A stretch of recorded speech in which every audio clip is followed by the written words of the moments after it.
What's up, YouTube? Roachsaurus back with some more Starfield news. Apparently, Starfield just got a lot bigger. Let's go ahead and see what this is talking about right now. Let's go!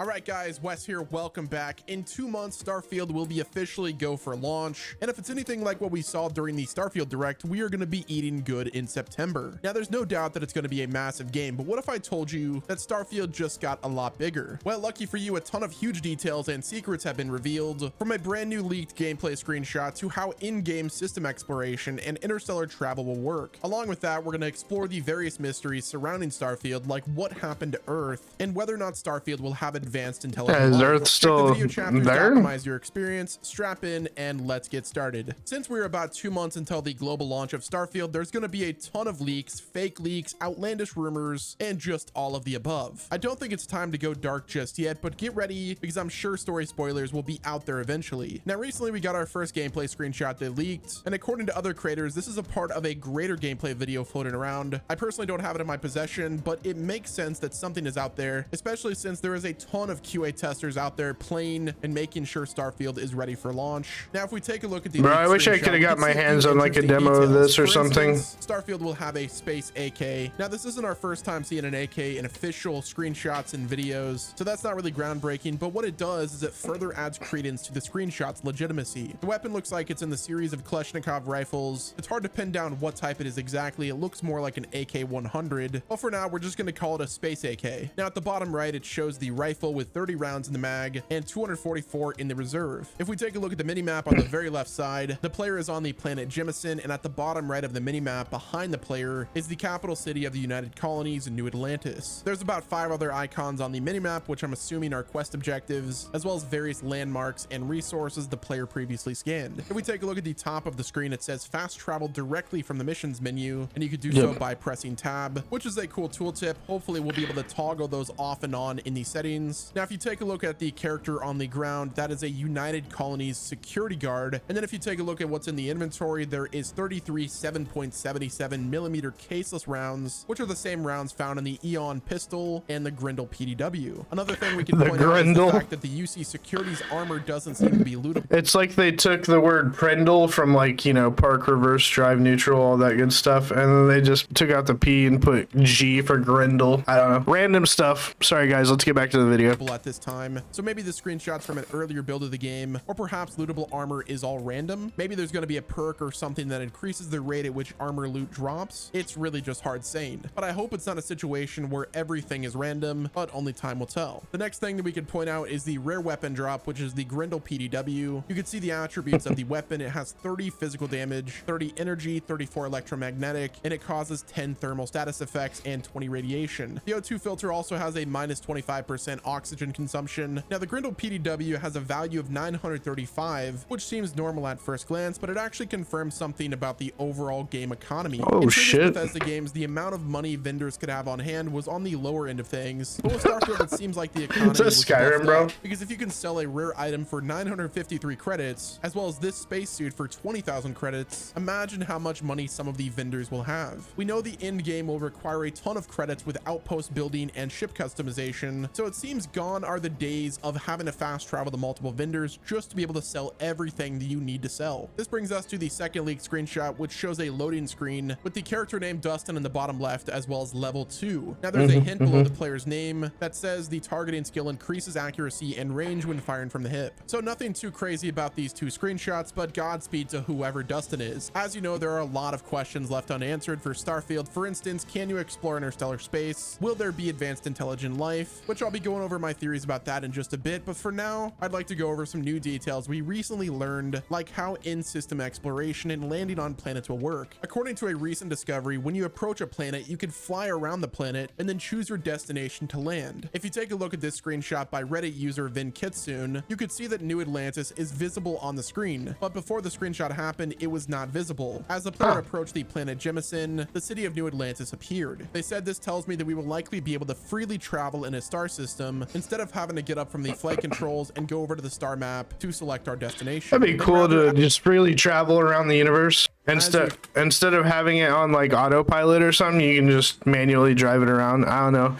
Kind of like I don't know, Marauders, or what's another one that does this? I can't remember the name of it, but it's some indie game that I played a while back. Explore a new planet or one you've been to. Once you get close enough, it will show various landing spots. Now, I kind of figured we'd be able to freely explore a star system. It was kind of obvious, but this does have implications for interstellar space travel. My hope is that while you're flying around a planet, you could set a waypoint or a ping to where you want to land, and that will initiate the landing sequence. This brings us to our next discovery, which is planets will be accurately scaled to real life. One of the concerns we've seen with Starfield is that some planets look scaled to give the perception that they are larger than they actually are. According to Reddit user Nimbulin, this is not the case. In the post they said this, and I quote, "We actually have some evidence of this. According to NASA's handy solar system simulator tool, it could show us exactly how large Jupiter should appear from the surface of Io. To compare it to this screenshot of the same view of the Starfield Direct, they said my simulator image is set to 90-degree FOV, while the game footage should be somewhat lower. Exact value is unknown currently, making Jupiter appear slightly larger in proportion. So if we compare the two images, we can see that the sizes match up pretty well. This tells us that the scale of the planets are going to be massive. It's hard to say whether or not." That's really cool. I was afraid that these planets would be like really small and desolate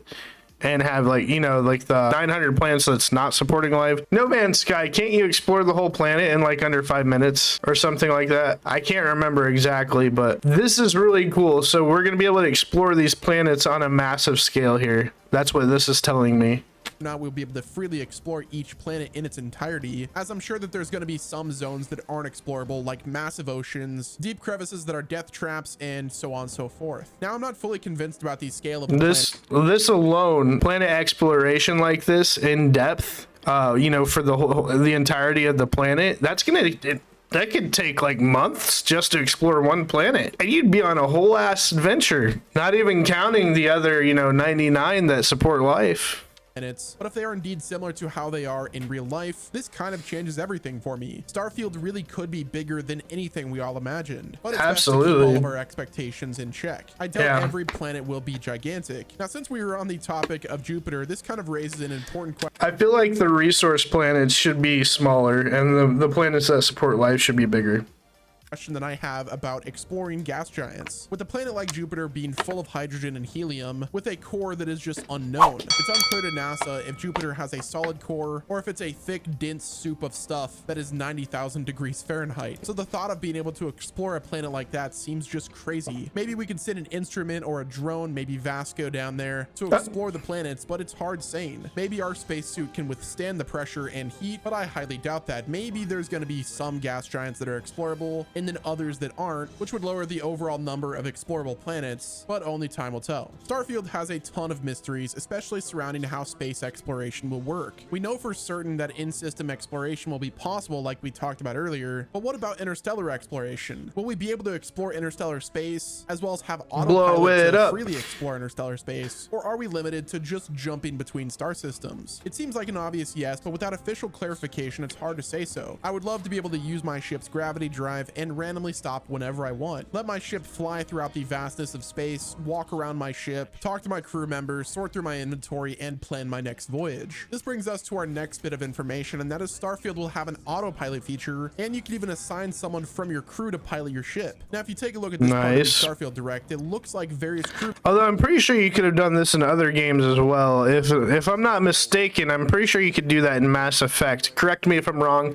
Let me know down in the comments if that's correct or not, because I can't remember. Members will have a skill called piloting, which straight up just confirms autopilot. As we know right now, Sam Coe will be able to pilot your ship, and I'm sure Vasco will as well. So we will likely have to get to a point in the story before we're able to use the autopilot feature. This is an aspect that I'm really looking forward to in the game. Not only are we going to have to customize our ship and outpost, but we also have to make connections and assign crew members for upkeep and do tasks. It's all really exciting stuff, and I can't wait. Next up, I'd like to talk about Starfield's story, setting, what exactly happened to Earth, and what impact factions have on the story, and whether or not we will find advanced intelligent life in the game, as we have some comments made by Todd Howard that leads me to believe my theory about aliens might be right. If you take a look at this screenshot of the Sol system, which is our solar system, you can see a desolate planet that is Earth. Now, if you remember from the Starfield Direct and various other trailers, we know what the landscape and atmosphere of Earth looks like. We have a shot of the St. Louis Arch, the NASA launch pad at Kennedy Space Center, but what happened to Earth? Like, what went down? Was it a situation like in the movie? It's probably a nuclear war, bro. That's where everything like pretty much points at these days. Interstellar, where the planet was destroyed by some sort of blight, or essentially just a global agricultural disease? Or was it something more along the lines of a fallout from a nuclear war, or possibly even an asteroid hitting Earth? Now, guys, hear me out. I just got my mind blown by watching this. Okay, what if Earth was Fallout, like one of the Fallout games, and it was connected to Fallout, and we were playing Fallout and Starfield if you visited Earth? That would be sick. Or what if Earth hints to like a new Fallout game? That's just crazy to think about. Now, we know the game starts in the Sol system on Mars, in the city of Sidonia at the big mining facility. So I'm guessing we're going to learn relatively quickly what happened to our home planet. Moving on to one of the central aspects of every good BGS game are the factions. Now, one question I've seen raised quite a bit is whether or not we will be locked into joining one faction, or if we could join multiple. According to Will Shin, the lead quest designer, the early goal with Starfield was they wanted each faction quest line to be independent, and the player will experience each faction as a part of the main quest line. The main quest will kind of give us a tour of the various factions and the main characters, but their goal with this game is to make the story be more personal and influence the directions that the factions go, rather than forcing you to choose your allegiances. However, your choices can have far-reaching consequences for what that faction is and what it cares about, so definitely keep that in mind during your playthroughs. One of my favorite things to think about with Starfield is where the story is going to take us. There's been a ton of hints and implications of the story involving aliens, or at least some sort of advanced intelligent life in some way or another. I mean, take this screenshot at the end of the Starfield trailer. It looks like an alien, possibly an advanced intelligent alien. Now, it could be a tamed creature on... Honestly, in my opinion, it looks like they skinned the alien or something, and they're wearing it, and like the player is wearing it as a suit, just based off the legs. I could be wrong here, but that's what it looks like to me. The character's backpack or something like that, or possibly even Doc Ock arms, but I am leaning towards an intelligent alien. During a podcast with Lex Friedman, Todd Howard was asked about life on other planets, and he said this, and I quote, "It's almost a dream of mine, like in our lifetime that we discover life on another planet." Lex jumps in by saying, especially if it's intelligent life, "I imagine there's life everywhere," to which Todd says the numbers would say so, yes. If humanity discovering intelligent life on another planet is a dream of Todd Howard's, he has the perfect opportunity of at least somewhat fulfilling that dream with the story of Starfield. While I am super excited for Starfield, there are some concerns about the game. It's no doubt that Starfield will have various bugs and glitches, and honestly, it wouldn't be a BGS game if it didn't. According to Todd Howard, Starfield has been playtesting well, and it will have fewer bugs than their previous games, which sounds good, but once millions of people get their hands on the game, there are bound to be some problems. As long as there aren't game-breaking glitches that ruin immersion coupled with constant crashes, it should be okay. I'll personally be installing the unofficial Starfield patch as soon as it releases, which usually works out most of the Bethesda jank, but it's best to err on the side of caution. Another concern that I have is the overall gameplay loop of Starfield. How much of the game will lean on the exploration and resource side of things over the story and faction quests? I'm hoping there's going to be a good mix of both, but with Starfield's main quest only being about 30 to 40 hours long, that means if you're like me and sink hundreds of hours on BGS games, well, remember, that's still quite a bit of content, about as much as what Diablo was, or it might have been less than Diablo, or might be more than Diablo actually.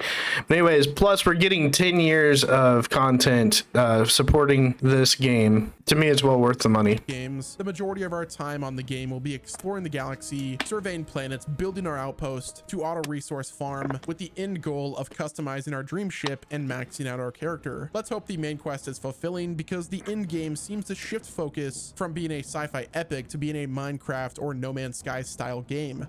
I hope. Now, I'm probably going to be wrong on this one. Hear me out.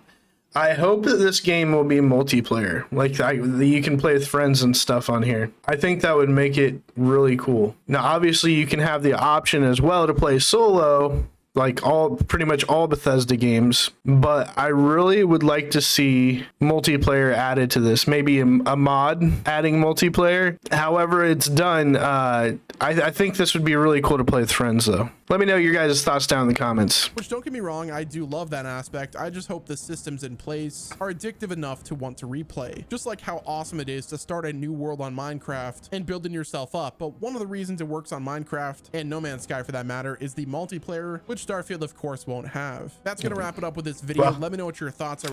That just shot my hopes and dreams down, partner. You know, maybe a modder will add it or something, multiplayer. They added it in Hogwarts Legacy or something like that, and they also added it in Elden Ring, so who knows, maybe we'll get it in here too.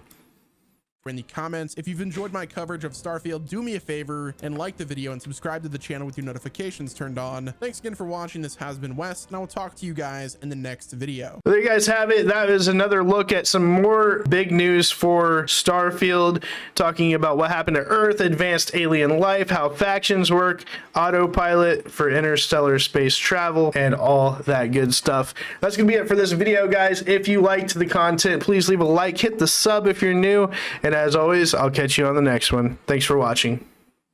Hey guys, if you like the video, make sure you head over to the page, hit that like button, scroll over, smash that subscribe, and hit that bell icon to get notified for future video drops, and I will see you guys on the next one. Thanks for watching.